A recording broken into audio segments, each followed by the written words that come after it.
គ្មានព័ត៌មានសម្ងាត់ពីខាងភាគីអាមេរិកកងទ័ពអ៊ុយក្រែនប្រៀបដូចមនុស្សភ្នែកមញោបនៅក្នុងសមរភូមិដែលមើលអ្វីឆ្ងាយមិនច្បាស់បាត់បង់តុល្យភាពយ៉ាងដូចនេះដែរនៅថ្ងៃពុធសប្តាហ៍នេះនៅក្នុងបរិបទដ៏តានតឹងរវាងអាមេរិកហើយនិងអ៊ុយក្រែននៅក្រៅការប្រកែកទាស់សម្ដីគ្នាខ្លាំងនៅសេតវិមានប្រធានទីភ្នាក់ងារស៊ើបការសម្ងាត់អាមេរិក CIA លោក John Ratcliffe បានប្រកាសថា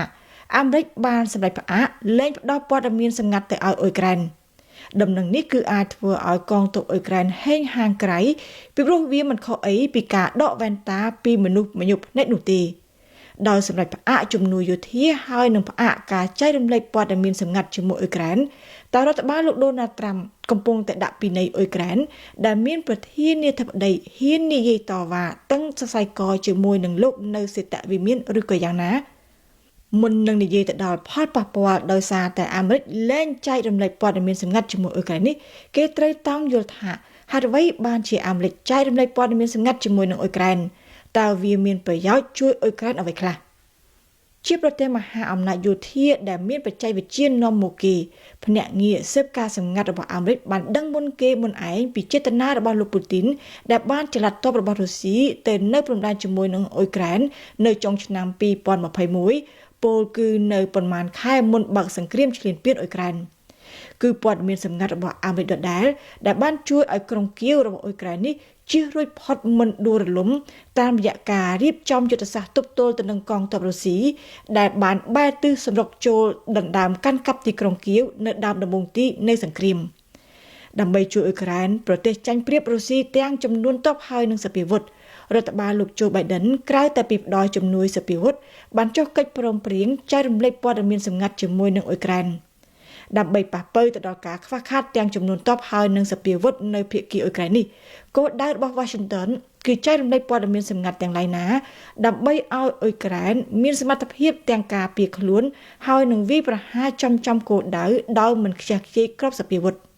នៅក្នុងយុទ្ធសាស្ត្រវាយប្រហារទៅលើកងទ័ពរុស្ស៊ីនៅលើដីគោកព័ត៌មានសម្ងាត់របស់អាមេរិកដែលផ្អែកទៅលើរូបភាពផ្កាយរណបដែលមានសមត្ថភាពថតទម្លុះស្បែកពពកគម្របព្រៃឈើបានជួយឲ្យកងទ័ពអ៊ុយក្រែនដឹងជាមុនដឹងច្បាស់ពីទីតាំងទ័ពរុស្ស៊ីកន្លែងបាញ់ចេញមីស៊ីលហើយនិងឃ្លាំងស្តុកទុកអាវុធរបស់រុស្ស៊ីនៅលើសមុទ្រខ្មៅវិញអាមេរិកបានផ្ដល់ព័ត៌មានគួរឲ្យជឿជាក់ស្ដីពីទីតាំងហើយនិងគម្រោងប្រតិបត្តិការរបស់នាវាចម្បាំងរុស្ស៊ីដើម្បីជួយឲ្យអ៊ុយក្រែននេះអាចប្រើដ្រូនវាយប្រហារប្រកបដោយប្រសិទ្ធភាពមន្ត្រីយោធាអ៊ុយក្រែនបាននិយាយប្រាប់កាសែតអាមេរិក Washington Post ថាប្រព័ន្ធចាប់សញ្ញាដ៏សែនទំនើបរបស់អាមេរិកបានជួយឲ្យអ៊ុយក្រែនមានសមត្ថភាពដឹងខ្លួនជាមុនពីគម្រោងវាយប្រហាររបស់សត្រូវជាពិសេសគ្រាប់មីស៊ីលរបស់រុស្ស៊ីអាមេរិកបានចែករំលែកព័ត៌មានសម្ងាត់ជាមួយនឹងអ៊ុយក្រែនដែលមានតាំងពីព័ត៌មានយុទ្ធសាស្ត្រតាក់ទងទៅនឹងគម្រោងការវាយប្រហាររបស់មេទ័ពរុស្ស៊ីរហូតទៅដល់ព័ត៌មានតាក់ទិចដែលបានជួយឲ្យអ៊ុយក្រែនគេចផុតពីប្រព័ន្ធរំខានសញ្ញាដ្រូនឬក៏មិនធ្លាក់ទៅក្នុងអន្ទាក់វាយប្រហាររបស់កងទ័ពរុស្ស៊ីជាដើមព័ត៌មានសម្ងាត់របស់អាមេរិកនេះមិនត្រឹមតែជួយឲ្យអ៊ុយក្រែនអាចចាប់សញ្ញាចល័តទ័ពរុស្ស៊ីនៅក្នុងសមរភូមិតែប៉ុណ្ណោះទេក៏ប៉ុន្តែវាជួយឲ្យអ៊ុយក្រែនអាចកំណត់ផ្ទាំងសៀបវាយប្រហារនៅក្នុងទឹកដីរុស្ស៊ីដោយទទួលបានព័ត៌មានពីភ្នាក់ងារសម្ងាត់អាមេរិកកងទ័ពអ៊ុយក្រែនអាចវាយប្រហារចំគោលដៅច្រើនមិនថានៅតំបន់អ៊ុយក្រែនដែលកងទ័ពរុស្ស៊ីចូលឈ្លានពានឬក៏ក្នុងទឹកដីរុស្ស៊ីផ្ទាល់ដោយជួយឲ្យកងទ័ពអ៊ុយក្រែនវាយចំទៅលើគោលដៅយោធាហើយនឹងវាយស្ទាក់ជាមុនគម្រោងការវាយប្រហារផ្លូវអាកាសហើយនឹងមីស៊ីលរបស់រុស្ស៊ីនោះទីភ្នាក់ងារស៊ើបការសម្ងាត់អាមេរិកបានជួយឲ្យអ៊ុយក្រែនអាចទប់ទល់មិនឲ្យកងទ័ពរុស្ស៊ី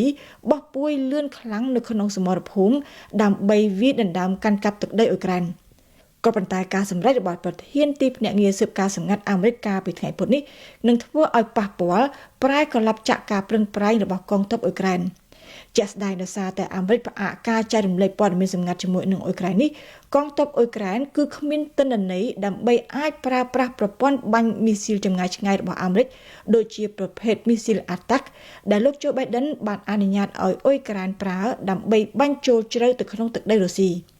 គ្មានព័ត៌មានសម្ងាត់ពីអាមេរិកអ៊ុយក្រែនមិនអាចប្រើប្រព័ន្ធខែលមីស៊ីលដើម្បីការពារដោយប្រសិទ្ធភាពទីក្រុងហេដ្ឋារចនាសម្ព័ន្ធពីការវាយប្រហារមីស៊ីលរុស្ស៊ី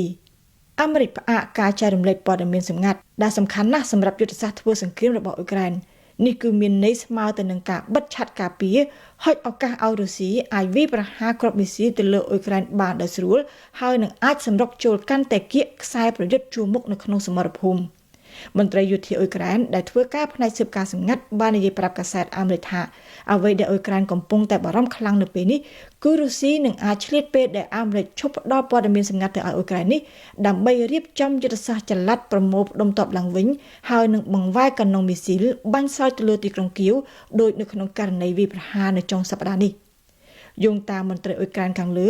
អ៊ុយក្រែនដែលមានស្តុកមីស៊ីលរបស់អាមេរិកច្រើនសម្រាប់ប្រើប្រាស់រហូតដល់ពាក់កណ្ដាលឆ្នាំនេះគឺនៅតែអាចប្រើមីស៊ីលរបស់អាមេរិកដើម្បីវាយប្រហារទៅលើរុស្ស៊ីបើទោះបីជាគ្មានទទួលព័ត៌មានសម្ងាត់ពីអាមេរិកក៏ប៉ុន្តែការវាយប្រហារនោះគឺនឹងមិនប្រកាសជាត្រូវចំគោលដៅនោះទេ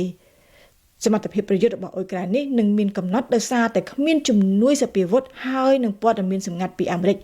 ទោះបីជាបារាំងចេញមុខមកធានាប៉ះប៉ូវអវត្តមានរបស់អាមេរិកចំណែកឯអឺរ៉ុបប្រឹងប្រែងសន្យាបន្តជួយអាវុធដល់អ៊ុយក្រែនក្តី